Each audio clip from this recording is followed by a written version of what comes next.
जय हिंद और नमस्कार साथियों, मैं ध्रुव जानी आप सबका स्वागत करता हूं आज की इस ग्रोथ माउंट यूपीएससी द्वारा प्रायोजित इस साप्ताहिक श्रृंखला के उपाख्यान में, जिसके तहत हम लोग महत्वपूर्ण कानूनों को देखने का प्रयास कर रहे हैं, जिन कानूनों ने आज के भारत निर्माण में बहुत ही अहम भूमिका निभाई हो।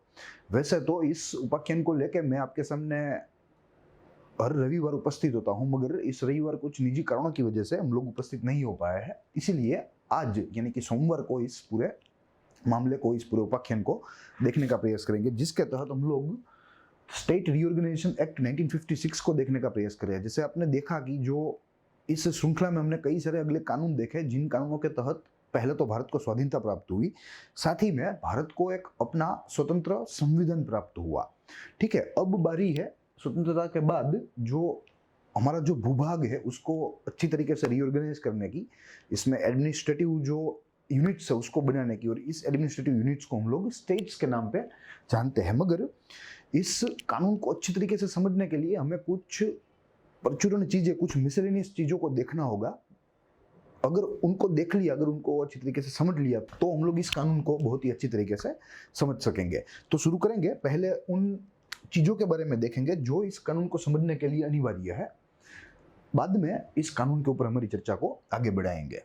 तो ये जो मिसलेनियस चीजें है उसका एजेंडा यहाँ हमारे सामने मौजूद है। आप इस तस्वीर को देख सकते हैं, यह हमारे स्वतंत्रता समय की तस्वीर है।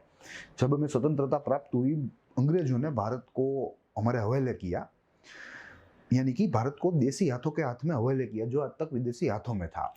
तो यही तस्वीर है जिसमें हमने आज के हमारे एजेंडा को लिखा है, जिसके तहत हम लोग सर्वप्रथम अपसर्जस, 3 अपसर्जस ऑफ विंटर की बात करेंगे। ये थोड़ा महत्वपूर्ण मुद्दा है, हालांकि पब्लिक एडमिनिस्ट्रेशन का मुद्दा है। वैसे आमतौर पर हमारे जीएस के साथ कम संबंधी है और पब्लिक एडमिनिस्ट्रेशन के साथ संबंधी है, मगर हमें आज इस सीरीज के तहत कानून को ही देख रहे हैं, तो ये हमारे लिए देखना थोड़ा अनिवार्य रहेगा। साथ ही कैबिनेट प्लान जो 1946 में उसने अपना अहवाल दिया था, तो उसके प्लान को भी देखने का प्रयास करेंगे कि भाई कैबिनेट जो मिशन था उसकी अनुशंसाएं क्या थी, उसकी सिफारिशें क्या थी।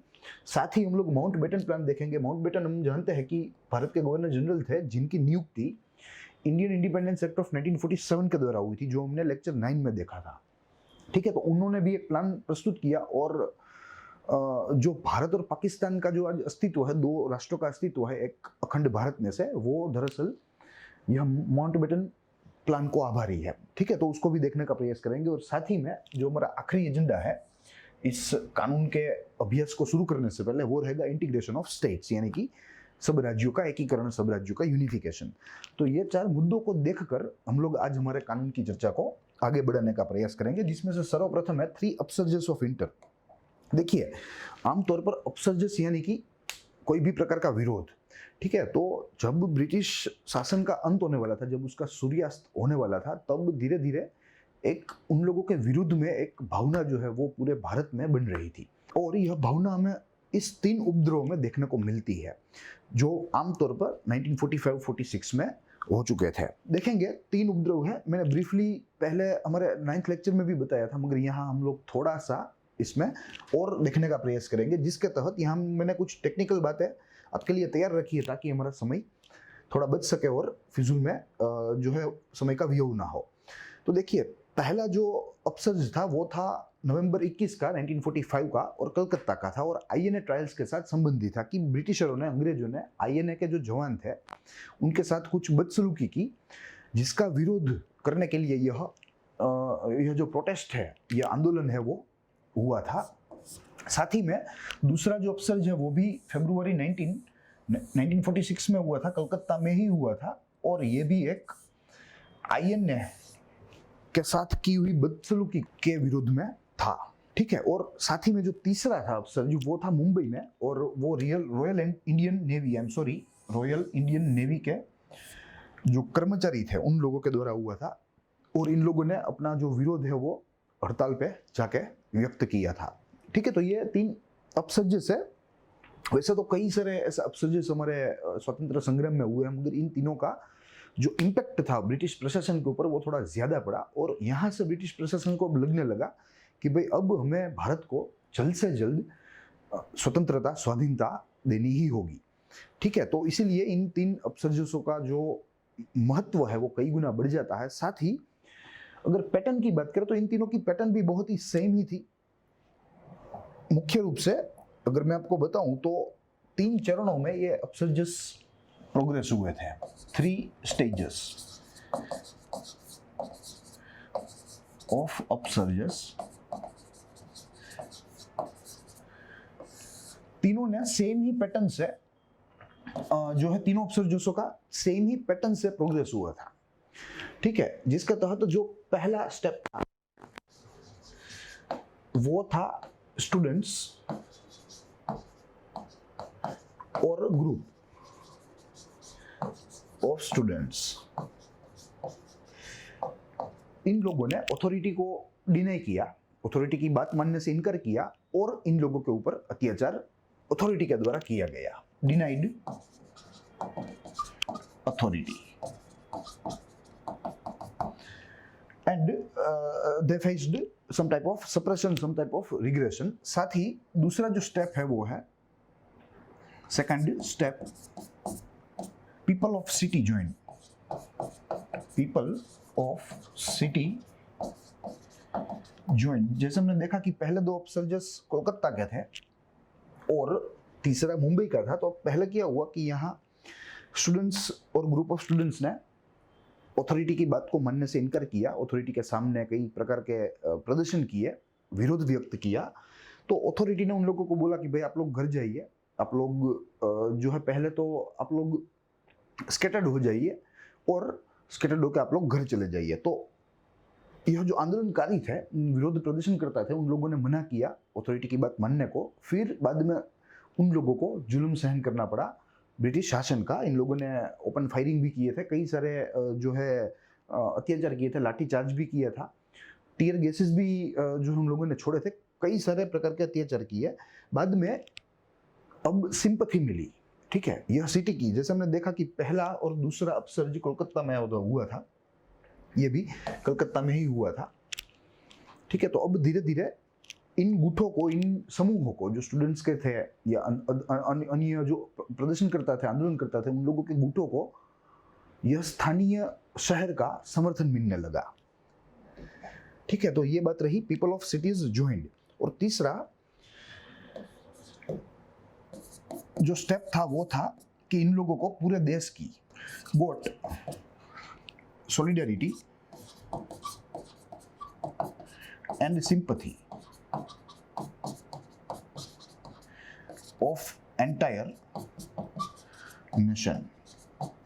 तो अब इन लोगों के साथ पूरा देश जो है वो जुड़ गया और ये आंदोलन थोड़ा और ज्यादा बड़ा हो गया।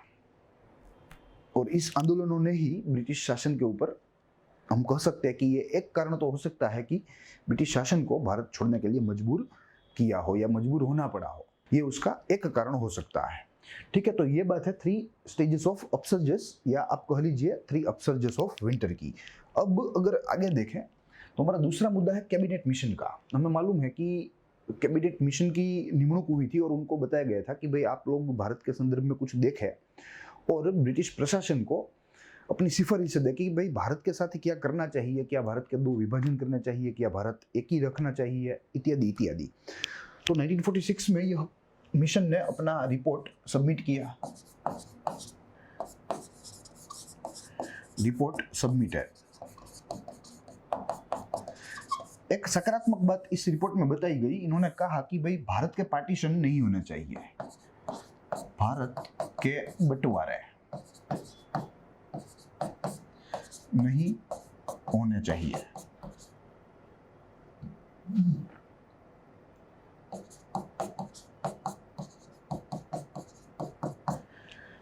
ठीक है, साफ तौर पे मना कर दिया कि भारत के बंटवारे नहीं होने चाहिए। और इसका कारण भी दिए, और कारण में यह दिया गया कि भाई अगर बंटवारे किए भी गए तो भी जो रीजनल टाइज है,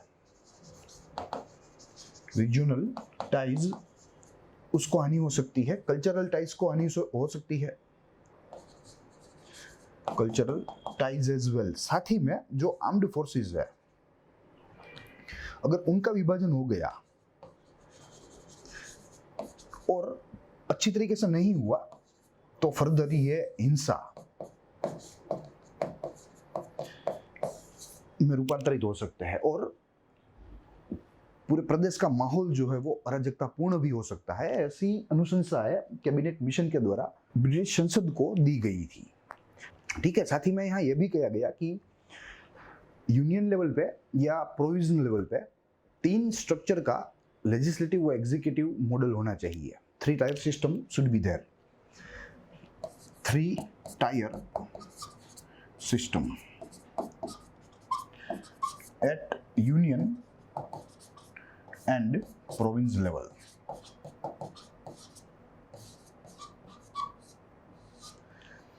साथ ही यहाँ कॉन्स्टिट्यूएंट असेंबली में जो रिप्रेजेंटेशन है उसकी भी बात की गई और कहा गया कि जो प्रोविंस है उनका कितना रिप्रेजेंटेशन रहना चाहिए। प्रिंसली स्टेट्स का कितना रिप्रेजेंटेशन रहना चाहिए और जो चीफ कमिश्नर्स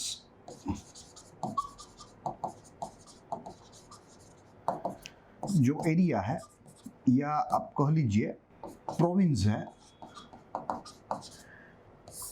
उनका कितना प्रतिनिधित्व रहना चाहिए। ठीक है, ये बाइफरकेशन यह कैबिनेट मिशन ने दिया था जिसके तहत प्रोविंस में 292 मेंबर्स की बात की गई। चीफ कमिश्नर्स एरिया या प्रोविंस में से 4 मेंबर्स का प्रतिनिधित्व लेने की बात की गई और प्रिंसली स्टेट में से 92 लोगों का प्रतिनिधित्व लेने की बात की गई ताकि सब क्षेत्रों का प्रतिनिधित्व कॉन्स्टिट्यूएंट असेंबली में बना रहे, उनके बीच में संतुलन बना रहे। ठीक है, तो यह भी एक अनुशंसा है जो कि कैबिनेट मिशन के द्वारा दी गई थी। साथ ही में कैबिनेट मिशन ने यह भी बोला कि यूनियंस को मात्र और मात्र कुछ ही विषयों पर एब्सोल्यूट पावर देना चाहिए, बाकी के सब पावर प्रोविंस के बीच में बांट देना चाहिए। और ये जो कुछ महत्वपूर्ण पावर्स थे उसमें सर्वप्रथम था डिफेंस, एक था कम्युनिकेशन और आखिरी का था एक्सटर्नल अफेयर्स या फॉरेन अफेयर्स कह लीजिए, एक्सटर्नल अफेयर्स। तो ये 3 चीजें ही मात्र यूनियन को अपने पास रखनी है। बाकी के जो सब पावर्स है, बाकी के जो सब विषय है रेसिड्यूरी विषय के साथ, ये सब हमें प्रोविंस में बांट देना चाहिए। ये सब यूनियंस को साथ में रखने की जरूरत नहीं है, ऐसा कैबिनेट मिशन ने साफ तौर पर कह दिया। साथ ही में प्रिंसली स्टेट्स को डिक्लेयर कर दिया फ्री कि भाई princely states are free and they have a right to opt for any of the successor state with whom they want to join। ठीक है, तो ये भी एक प्रिंसली स्टेट्स को यहाँ स्वतंत्रता दे दी गई, declared free and very free to choose any of the successor state. ठीक है, तो ये भी प्रावधान यहाँ कैबिनेट मिशन के द्वारा दी गई। तो ये सारी महत्वपूर्ण प्रावधान है जो कि कैबिनेट मिशन ने ब्रिटिश संसद को दी। ब्रिटिश संसद को बोला कि भाई आप अगर भारत में से अपना पैर निकलना चाहते हैं तो निसंदेह निकालिए, मगर ऐसे चेंजेस करके निकालिए। मगर ब्रिटिश संसद जो है वो कुछ ही सिफारिशों को इसमें से उन्होंने माना। ठीक है, जिसमें से जो सर्वप्रथम सिफारिश थी कि भाई भारत और पाकिस्तान के पार्टीशन नहीं करने हैं, पाकिस्तान का जन्म नहीं करना है, ये कैबिनेट ने साफ तौर पर मना किया था। मगर आगे हम लोग देखेंगे कि माउंटबेटन प्लान में माउंटबेटन ने सबसे पहली बात ये रखी कि भाई इस नेशन के टुकड़े तो होंगे, इसमें से 2 नेशंस, एक रहेगा पाकिस्तान, एक रहेगा इंडिया। ठीक है, तो वो हम लोग आगे देखने का प्रयास करेंगे। तो ये बात रही कैबिनेट की अनुशंसा की। अब हमें माउंटबेटन प्लान देखना है जिसके तहत सबसे प्रथम तो माउंटबेटन प्लान में माउंटबेटन ने ही बताया कि भाई जो लेजिस्लेटिव असेंबली है पंजाब की और बंगाल की, उसमें 2 समूहों में रिप्रेजेंटेशन होने वाला है। ये उसकी पहली अनुशंसा है, पहला प्रावधान कह सकते हैं। Legislative assembly of Bengal Punjab इन दोनों में अलग अलग ग्रुपों का रिप्रेजेंटेशन रहेगा, जिसमें से एक रहेगा मुस्लिम और एक रहेगा हिंदू। ठीक है, अब माउंटबेटन ने कहा कि भाई इस लेजिस्लेटिव असेंबली में वोटिंग होना है, और वोटिंग में पार्टीशन होगा कि नहीं उसके ऊपर वोटिंग करवा जाएगा। पार्टीशन होगा कि नहीं, और कहा गया कि अगर पार्टीशन करना है ये सिंपल मेजोरिटी से भी अचीव हो जाए, इसमें कोई स्पेशल मेजोरिटी की कोई प्रावधान नहीं रखी गई थी। माउंटबेटन ने बोला कि मात्र और मात्र सिंपल मेजोरिटी चाहिए। If you are voting in favour of partition and you are in a simple majority then partition will happen. कहा गया कि अगर सिंपल मेजोरिटी भी मिल गई then partition will be happened. Partition will take place. देखिए, क्या कैबिनेट मिशन ने अनुशंसा दी थी ब्रिटिश संसद को, और क्या माउंटबेटन अपना प्लान लेके आए हैं। ठीक है, और ये प्लान भी, ये मैं आपको बता दूं कि ये प्लान भी ब्रिटिश पार्लियामेंट की कन्वीनियंस से ही होगा। ठीक है, वो उसके लिनिएज में ही होगा, ये इससे विरुद्ध नहीं हो सकता। तो आखिर में ये माउंटबेटन प्लान ब्रिटिश पार्लियामेंट की ही हम लोग बात कर सकते हैं। ये ब्रिटिश पार्लियामेंट की ही बात है जो कि माउंटबेटन ने हमारे समक्ष रखी, क्योंकि वे नए नियुक्त भारत के गवर्नर जनरल थे। उसके बाद कहा गया कि अगर पार्टीशन हो गया, समझ लो कि हो गया, यहाँ सिंपल मेजोरिटी मिल गई, इन लोगों ने वोटिंग कर लिया, सिंपल मेजोरिटी भी मिल गई और पार्टीशन करने की बात भी आ गई, देन टू डोमिनियंस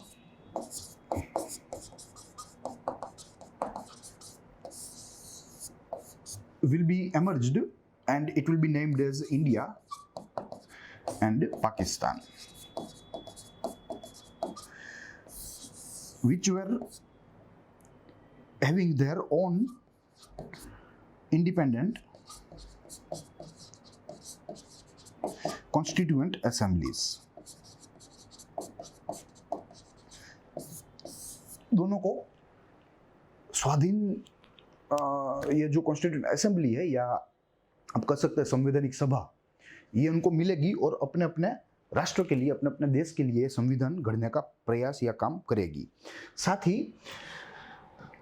आगे देखें माउंटबेटन प्लान में ही तो एक और भी अनुशंसा थी, जिसके तहत सिंध मात्र एक ऐसा क्षेत्र था जो आज पाकिस्तान में है, मगर उस समय यह एकमात्र ऐसा क्षेत्र था जिसको ऑप्शन दिया गया था कि भाई आपको कहाँ जाना है, कि अगर पार्टीशन हो गया तो आपको पाकिस्तान के साथ ही रहना है या आपको भारत के साथ जाना है। तो ये भी एक महत्वपूर्ण बात है। Sindh province to choose from India and Pakistan. साथ ही यहां पब्लिक रेफरेंडम लेने की भी बात थी। पब्लिक रेफरेंडम दो क्षेत्रों में लेनी थी, उसमें से एक क्षेत्र था नॉर्थ वेस्टर्न फ्रंटियर प्रोविंस और एक था सैलेट बंगाल।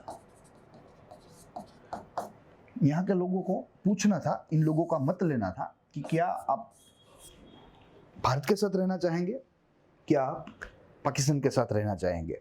साथ ही यहाँ ये भी कहा गया इस प्लान में कि अब जो ब्रिटिश क्राउन है, यानी कि वहाँ के जो राजा है या जो रानी है, जो राजगद्दी पर है आज, उनके द्वारा अब एम्परर ऑफ इंडिया का टाइटल यूज नहीं होगा। The title of emperor of India will not be used by British crown as of now. ठीक है, तो ये सारी बातें हैं जो कि हम लोग माउंटबेटन प्लान के तहत देख सकते हैं, और इन दो चीजों को देख के हमें लगता है इन दोनों में ही विरोधाभास हमें देखने को मिलता है कि कहाँ कैबिनेट मिशन की अनुशंसाएं थी जो भारत को एक रखने का प्रयास कर रही थी, एक रखने के ऊपर उसने भार दिया, और कहाँ माउंटबेटन का प्लान है जो भारत को विभाजन करवाने पर तुला था। तो ये दो महत्वपूर्ण चीजें हमने देखी। आगे हमें देखना है इंटीग्रेशन ऑफ स्टेट, कि कैसे जो राज्य थे वे भारत में जो है मिल गए, जिसमें जुलाई 1947 में जवाहरलाल नेहरू ने साफ तौर पर कह दिया कि भाई अगर कोई राज्य भारत के साथ नहीं मिलना चाहता then they will be calculated as a hostile, तो उसे एक दुश्मन क्षेत्र के रूप में माना जाएगा और उसके साथ एक ऐसा व्यवहार किया जाएगा जो कि दुश्मनों के साथ किया जाता है। तो ये घोषणा जवाहरलाल नेहरू ने कर दी, जवाहरलाल नेहरू 1947 में। फिर आगे जुलाई अगस्त में सरदार वल्लभ भाई पटेल ने डिपार्टमेंट ऑफ स्टेट्स का जो कार्यभार है वो संभाला और ये पूरी जिम्मेदारी उसने अपने कंधों पर ली कि मैं पूरे भारत को एक कर दूंगा, I will unify the entire India which is right now scattered in different banners of princely states. ठीक है, तो अब सरदार पटेल रमत में आ गए। डिपार्टमेंट ऑफ स्टेट्स, ठीक है, तो यहां से इन्होंने यह कार्यभार संभाल लिया। प्लस इंटीग्रेशन ऑफ स्टेट्स जो है वो यह महानुभाव के द्वारा बहुत ही अच्छी तरीके से हुआ, हम सब लोग इससे वाकिफ है। साथ ही यह पूरा इंटीग्रेशन फेज 1 और फेज 2 में, यानी कि एक चरण 1 और चरण 2 में पूरा कंप्लीट हुआ, जिसमें से चरण 1 में सारे राज्य भिड़ गए, भारत के साथ सारे राज्य मिल गए। आई एम सॉरी, नॉट भिड़ गए, भिड़े तो मात्र 3 ही थे, जिसमें एक था कश्मीर, एक था हैदराबाद और एक था जूनागढ़। ठीक है, तो यहां जो कश्मीर है इसका राजा हिंदू था, हिंदू राजा, पाकिस्तान से निकट भी था और यह हिंदू राज्य के जो वहां की जो प्रजा थी, हिंदू राज्य की प्रजा जो थी वो मुस्लिम बहुमत वाली थी। फिर हैदराबाद, तो वहां का तो राजा ही मुस्लिम था, निजाम जिसे हम कहते हैं, निजाम ऑफ हैदराबाद, उसने जिद पकड़ी कि मैं हैदराबाद को पाकिस्तान के साथ मिलाना चाहता हूं। और साथ ही में जो नवाब था जूनागढ़ का, ये भी एक मुस्लिम शासक था और इसने भी ठीक वैसे ही जिद पकड़ी और कहा कि भाई मैं अपने क्षेत्र को, अपने राज्य को पाकिस्तान में जो कि एक मुस्लिम राष्ट्र है उसमें मिलाना चाहता हूं। ठीक है, मगर सरदार वल्लभ भाई पटेल की मुत्सद्दीगिरी से और उनकी सूझबूझ से, उनकी हिम्मत से ये सारे जो राज्य है तीनों के तीनों वे भारत में मिल गए, बहुत ही अच्छी तरीके से मिल गए, जिसमें से ये दोनों तो भाग के पाकिस्तानी चले गए डर के, और कश्मीर जो है वो अपने समर्थन से भारत में मिला। ठीक है, तो ये बात रही फेज 1 की। साथ ही में फेज 2 में कुछ नहीं हुआ था। अब ये जो इंटीग्रेशन ऑफ स्टेट हुआ, अब इनको रिस्ट्रक्चर करना है, इनको कल्चरल टाइज, लिंग्विस्टिक टाइज के तहत इनको एकजुट करना है। तो ये फेज 2 था, यानी कि इन दो फेजों में फेज 1 जो था इट वाज मोर इम्पोर्टेंट, क्योंकि इसमें भारत में जोड़ने की बात थी। जोड़ के बाद हम लोग उसे तोड़ मरोड़ सकते हैं हमारी अनुकूलता के हिसाब से, मगर यहाँ सर्वप्रथम बार इन लोगों को एक मंच पर लाना, यही एक कठिन काम था जो सरदार वल्लभ भाई पटेल ने बहुत ही अच्छी तरीके से निभाया। और सरदार वल्लभ भाई पटेल के एक बहुत ही अच्छे सहयोगी थे जो ब्यूरोक्रेट थे उस समय, और जो यूनिफिकेशन ऑफ स्टेट्स का जो मंत्रालय था उनके मुख्य सचिव थे जिनका नाम है वीपी मेनन। ठीक है, तो इन दोनों के द्वारा बहुत ही अच्छी तरीके से इस काम को निभाया गया। तो ये एक अपने आप में बहुत ही अच्छी बात है, और ये बात रही इंटीग्रेशन ऑफ स्टेट्स की। अब हमें देखना है कि जो रीऑर्गेनाइजेशन ऑफ स्टेट्स था वो कानून किया था और उसमें कौन कौन सी महत्वपूर्ण जोगवाई थी। तो सबसे प्रथम हम उसका बैकग्राउंड देखेंगे। बैकग्राउंड यही था कि अब हम लोग यूनिफाई हो चुके हैं, नाउ वी आर यूनिफाइड। तो अब हमें यही देखना है कि यह राज्यों को अब कैसे, या ये पूरा जो भूभाग है भारत का, अब उसको कैसे डिवाइड करें ताकि रीजनल टाइज भी अच्छे बने रहे, लिंग्विस्टिक टाइज भी अच्छे बने रहे, कल्चरल टाइज भी अच्छे बने रहे, साथ ही में एडमिनिस्ट्रेशन की जो एफिशिएंसी है वो भी बने रहे। ठीक है, तो ये सब सारी चीजें हैं जिसको ध्यान में रखते हुए रीऑर्गेनाइजेशन ऑफ स्टेट्स करना था। और इसके लिए भारतीय सरकार ने सन 1953 में 1953 में स्टेट रीऑर्गेनाइजेशन कमीशन को नियुक्त किया।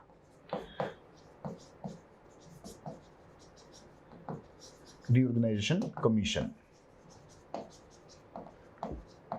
और हमें मालूम है कि इस आयोग के जो अध्यक्ष थे वो थे फजल अली, और इसीलिए इस कमेटी को हम लोग कई बार फजल अली कमेटी के नाम से भी जानते हैं। 3 सदस्य थे, फजल अली थे, के.एम. पानीकर थे और एच.एम. कुंजरू थे। ठीक है, तीनों के तीनों कॉन्स्टिट्यूशनलिस्ट थे और तीनों को सरकार ने यह काम सौंपा कि भाई आप देखिए कि कैसे हम लोग हमारे राज्यों को विभाजित करें हमारी जो है हमारे सार्वभौमिक क्षेत्र में। और इन लोगों ने अपना रिपोर्ट दिया और इस रिपोर्ट की अनुशंसाओं को भारतीय सरकार ने लागू भी किया इस एक्ट के तहत, जो एक्ट हम लोग स्टेट रिओर्गेनाइजेशन ऑफ एक्ट 1956 के नाम से जानते हैं। ठीक है, अब हमें देखने हैं इसके ऑब्जेक्टिव्स किया है, इसमें रहे मुख्य प्रावधान किया है। तो शुरू करेंगे ऑब्जेक्टिव से।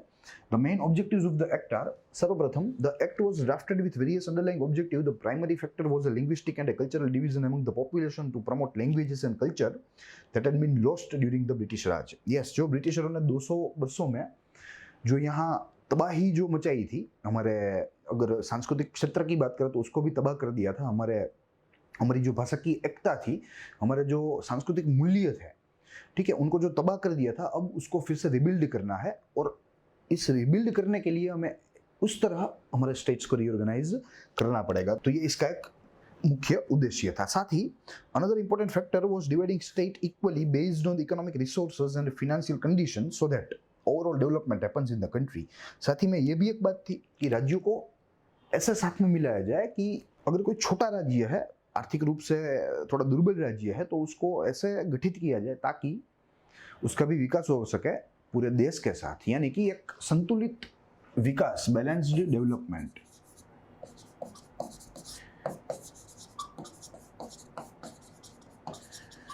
बैलेंस्ड डेवलपमेंट को एनविसेज किया गया।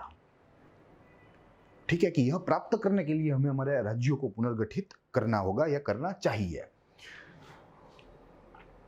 उसके बाद देखें तो it was concluded that it is easier to plan out projects and development agendas for smaller state than vast territories. Yes, यह कमेटी ने बहुत ही एक अच्छा सुझाव दिया और कहा कि भाई अगर आपको विकास करना है, आपके देश का आर्थिक विकास करना है, तो जो राज्यों की जो सीमाएं है वो बहुत ही छोटी होनी चाहिए, यानी कि राज्य का जो विस्तार है वो छोटा होना चाहिए, क्योंकि छोटे राज्य आमतौर पर ज्यादा तेजी से, ज्यादा गति से विकास कर सकते हैं in comparison to the bigger state. तो ये यहाँ अच्छी सिफारिश ने दी। साथ ही में the linguistic division promoted unity among the state and removed fractions among the member of the state itself. Linguistic divisions, ठीक है, भाषा की यह आधारित यह विभाजन हुआ और जिसमें जो एक भाषा बोलने वाले जो क्षेत्र थे उनको एक राज्य के तले लाके खड़ा कर दिया गया, ताकि इन लोगों के बीच में आंतरिक भी सुलह बनी रहे और एक प्रकार की जो एकता की भावना है वो इन लोगों के मन में उत्पन्न हो। तो ये सारे ऑब्जेक्टिव्स थे, ये सारे उद्देश्य थे जिसके तहत हमें हमारे राज्यों को पुनर्गठित करना था और वो काम सौंपा गया था रीऑर्गेनाइजेशन कमीशन को। अब इसके मुख्य प्रावधान हमें देखने हैं कि कौन कौन से ऐसे प्रावधान थे जिसके तहत हमने हमारा जो रीऑर्गेनाइजेशन ऑफ स्टेट है वो सक्सेसफुली इंप्लीमेंट किया। तो सबसे प्रथम territorial changes and formation of new state. Yes, territorial changes and formation of new states. Part 2 of the act provides for the formation of new states and changes the boundary of existing state.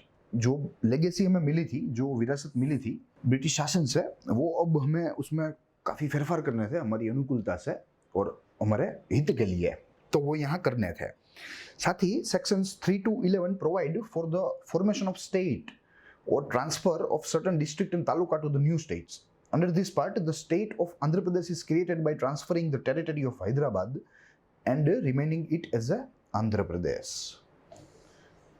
सबसे प्रथम भाषा की आधारित जो राज्य हो पूरे भारत का, तो वो था आंध्र प्रदेश, जो हमने देखा था। और इसके जो महानायक थे इस पूरे आंदोलन के, वो थे पोटली रामल्लू, जिन्होंने अपनी जान गंवाई थी और उसके बाद काफ़ी सारे दंगे भी आंध्र प्रदेश में निकल गए थे। तो उसके तहत सरकार को फिर बाद में झुकना पड़ा और भाषा की आधारित ऐसे आंध्र प्रदेश राज्य की रचना भी कर दी गई थी। तो ये उसका पहला प्रावधान रहा। साथ ही it changes the boundary of the state of Madras and creates the new state of Kanyakumari. Madras की जो बाउंड्री थी, जो मद्रास प्रेसिडेंसी थी, उसकी बाउंड्री में भी कई सारे फेरफार किए, जिसको आज हम तमिलनाडु के नाम से जानते हैं। और कन्याकुमारी नामक एक नया राज्य अस्तित्व में आया. It provides for the formation of the state of Kerala and the union territory of Lakshadweep, Minicoy and Amindivi Islands known as Lakshadweep.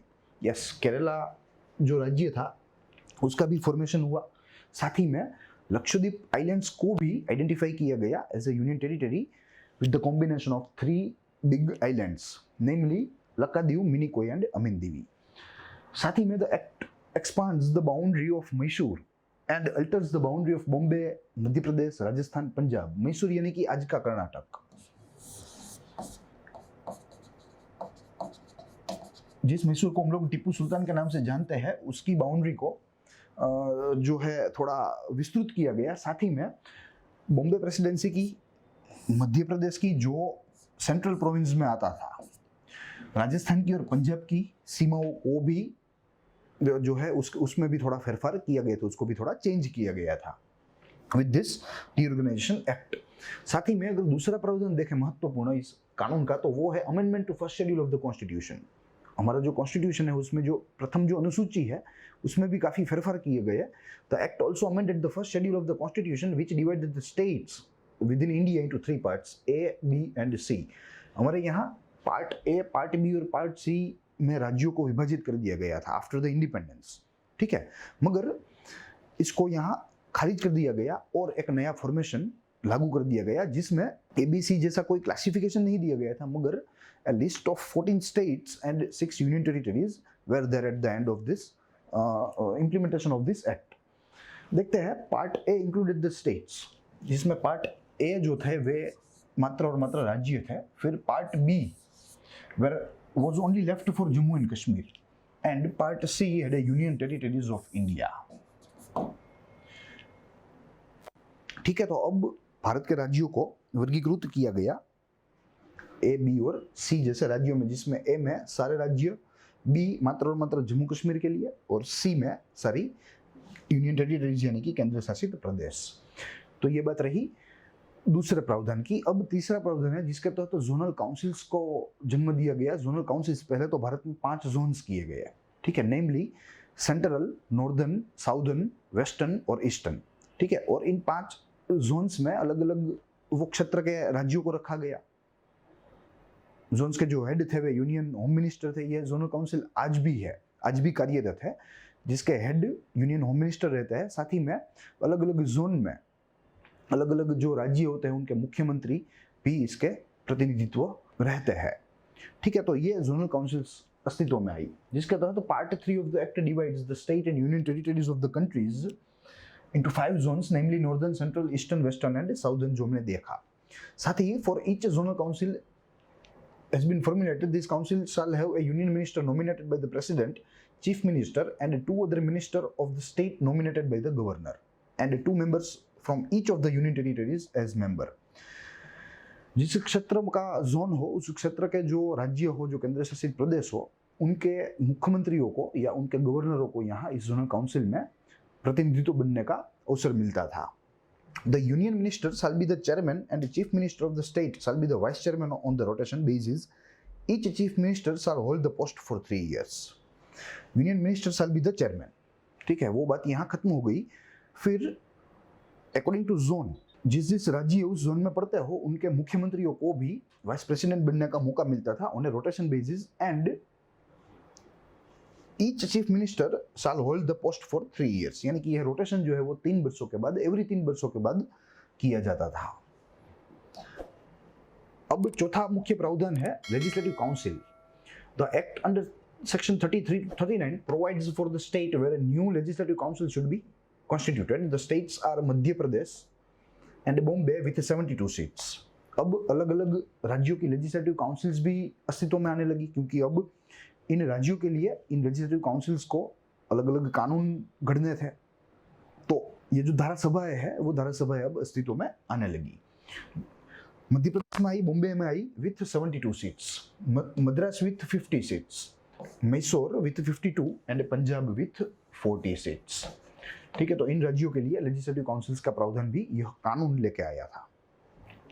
देखिए, ये थोड़ी महत्वपूर्ण चीजें हैं और ये हमारे प्रिलिमिनरी वो हमारी मेंस की दृष्टि से थोड़ी महत्वपूर्ण है. कानून को समझने के लिए तो है ही है, मगर अगर आप संधि सेवाओं की तैयारी कर रहे हैं तो आपके लिए इनकी जो महत्वता है वो कई गुना बढ़ जाती है। पब्लिक एडमिनिस्ट्रेशन का भी भाग है, मगर जैसे मैंने आपको बताया कि संधि सेवाओं में जीएस के पोर्शन में polity and governance of India बहुत ही मायने रखता है। तो ये बहुत ही जो है वाइटल इंफॉर्मेशन है जो आपको मददरूप साबित हो सकती है। साथ ही अगले प्रोविजन की बात करें तो delimitation commission. Delimitation commission was formulated under the article 43 of the act.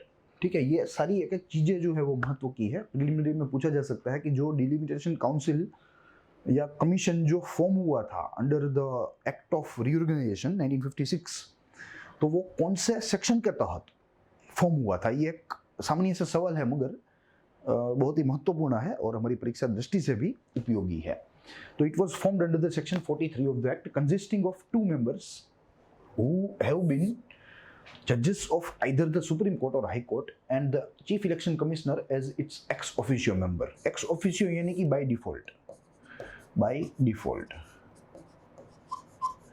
जो भी इलेक्शन कमीशन का मेंबर बन जाएगा उसको यहाँ बैठने की जगह मिलेगी, यानी कि एक जगह तो इलेक्शन कमीशन ऑफ इंडिया के नाम पर ही रहेगी इस पूरे कमीशन में। The commission shall first decide upon the basis of the population the number of seats to be reserved in the Lok Sabha and Legislative Assembly for scheduled caste and scheduled tribes। जो आज हम लोग देख रहे हैं कि उत्तर प्रदेश की इतनी सीटें लोकसभा में, मध्य प्रदेश की इतनी है, गुजरात की इतनी है, केरला की इतनी है, मेघालय की इतनी है, वो सारी चीजें, वो सारी सीटें या उनका जो आंक है वो डिलिमिटेशन कमीशन ने डिसाइड किया था कि कौन कौन से राज्यों को कितना रिप्रेजेंटेशन देना चाहिए। And it was based on the population. ठीक है, यह पॉपुलेशन के ऊपर बेस्ड था, यानी कि वस्ती के ऊपर, नहीं कि विस्तार के ऊपर। ये हमें खास समझना है। साथ ही में आगे देखें तो शेड्यूल्ड ट्राइब्स और शेड्यूल्ड कास्ट के लिए भी कितना आरक्षण रखा जाए, चाहे वो यूनियन लेजिस्लेचर हो चाहे वो स्टेट लेजिस्लेचर हो, वो भी देखने का प्रयास किया। और ये भी पॉपुलेशन के प्रोपोर्शन में ही था। जिस राज्य में शेड्यूल्ड ट्राइब्स का पॉपुलेशन ज्यादा हो वहाँ उसकी लेजिस्लेटिव असेंबली में उनके लिए आरक्षण ज़्यादा मिलता था। जिस स्टेट में शेड्यूल्ड कास्ट ज़्यादा हो उस स्टेट की लेजिस्लेटिव असेंबली में उन लोगों को, यानी कि शेड्यूल्ड कास्ट को जो रिजर्वेशन है वो ज़्यादा मिलता था। तो ये सारी चीज़ें डिलिमिटेशन कमीशन ने डिसाइड की थी।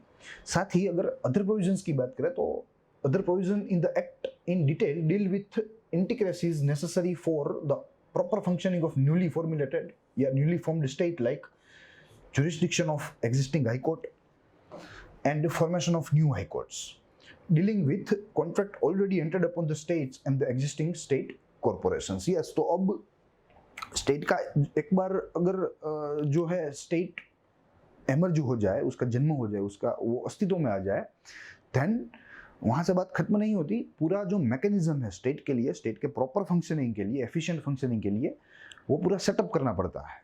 ठीक है, तो उस सेटअप के संबंधी जो जोगवाई है, जो प्रावधान है, मुख्य प्रावधान, वो यहाँ अदर प्रोविजंस में हमें देखने को मिलते हैं, जिसमें हाईकोर्ट सेटअप की बात है, कॉर्पोरेशंस के सेटअप्स की बात है, ताकि स्टेट अच्छी तरीके से परफॉर्म कर सके। तो ये सारी बातें रही मुख्य प्रावधान की, जो हम स्टेट रीऑर्गेनाइजेशन एक्ट 1956 में देख सकते हैं। अब यहाँ बात रही इसका क्रिटिक्स की और इम्पोर्टेंस की। देखिए, तो दो बिंदु है, ज्यादा तो कुछ है नहीं। इसके क्रिटिक्स भी है, यानी कि प्रतिपक्ष भी है, इसके पक्ष भी है, यानी कि मेरिट्स भी है। तो हम लोग देखेंगे, जैसे मैंने आपको बताया दो ही है। तो क्रिटिक्स में सबसे प्रथम देखना है कि जो लिंग्विस्टिक बेस पर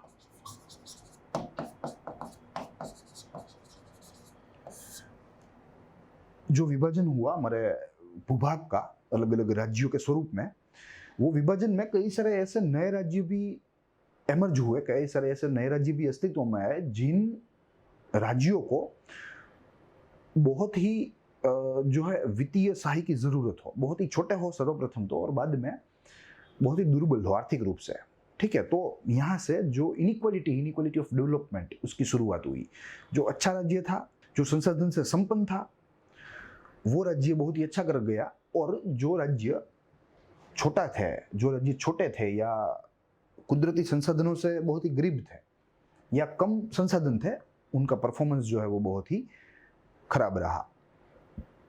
ठीक है, तो ये इसका एक क्रिटिक है। अब अगर इसका पक्ष की बात करें, मेरिट की, तो जो लिंग्विस्टिक बेस पर इसने राज्य बनाए, उसने रीजनल और कल्चरल टाइज को फिर से रिस्टोर करने का प्रयास किया, जो ब्रिटिशरों ने इस टाइज को तबाह कर दिया था। तो ये इसका सबसे बड़ा पक्ष है। साथ ही में यहाँ एक और भी क्रिटिसिज्म हम लोग देख सकते हैं कि जो लिंग्विस्टिक बेस पे जो राज्य बना, जो भाषा आधारित राज्यों की रचना हुई, ये रचना ने क्षत्रवाद को जन्म दिया, ठीक है, और भाषावाद को भी जन्म दिया। और आज दिन तक ऐसी जो मांगे है वो उठती आ रही है, जो भारत के यूनिटी के लिए, भारत के सार्वभौम के लिए बहुत ही खतरा समान है, ठीक है। तो ये भी एक बात यहाँ गौर करनी जरूरी है। So that's all for today. हमने आज के इस उपाख्यान में कई सारी बातें देखी। सबसे प्रथम तो हमने वो कैप्सूल देखा जिसके तहत हमें 2-3-4 मिसलेनियस चीजें देखनी थी, जो हमें इस कानून को समझने के लिए जो है फायदेमंद साबित हो सकती थी, जिसमें हमने 3 अपसर्जेस ऑफ विंटर्स देखे 1945-46, साथ ही रिकमेंडेशंस ऑफ कैबिनेट मिशन देखा, साथ ही में हमने माउंटबेटन प्लान के जो मुख्य प्रावधान थे उसको भी देखा कि कैसे माउंटबेटन प्लान ने ही वास्तविकता में दोनों देशों में विभाजन करवाया या पाकिस्तान का जन्म करवाया। साथ ही में हमने उसके साथ इंटीग्रेशन ऑफ स्टेट देखा, जिसमें सरदार पटेल ने बहुत ही अहम भूमिका निभाई with is associate VP Menon. और आगे चलकर हमने पूरे इस कानून की यानी कि स्टेट रेगुलेशन ऑफ एक्ट 1956 के मुख्य प्रावधान देखे, उसके उद्देश्य भी देखे, उसके कारण भी देखे, और साथ ही में उसके पक्ष प्रतिपक्ष भी देखे। I hope you enjoyed the lecture. हम लोग मिलेंगे अगले सप्ताह में अगले लॉ के साथ। तब तक के लिए देखते रहिए ग्रोथ मोड यूपीएससी। स्वस्थ रहिए, खुश रहिए।